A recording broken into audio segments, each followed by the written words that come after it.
Hi friends, ఈరోజు recipe వచ్చేసి rose cookies. చాలా టేస్టీగా ఉంటాయి, చాలా సింపుల్గా చేసుకోవచ్చు. ముందుగా కావాల్సినవి 1 కప్పు మైదా, 1 కప్పు రైస్ ఫ్లవర్, బియ్యం పిండి, షుగర్ 1/4 వేసుకొని పించ్ ఆఫ్ సాల్ట్ వేసుకొని అంతా ఒకసారి కలుపుకొని వాటర్ వేసుకుంటూ దోశ బ్యాటర్ లాగా మిక్స్ చేసుకోవాలి.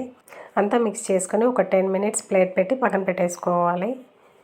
గ్యాస్ పైన ఆయిల్ పెట్టేసుకొని, ఇది వచ్చేసి రోజ్ కుకీస్ చేసుకునే స్టాండ్. ఇది నేను అమెజాన్లో పర్చేజ్ చేశాను, 180 పడింది. ఈ స్టాండ్ వచ్చేసి ఒక 10 మినిట్స్ ఆయిల్లోనే పెట్టుకొని ఈ పిండిలో ఇలా డిప్ చేసుకుంటూ ఆయిల్లో వేసుకోవాలి.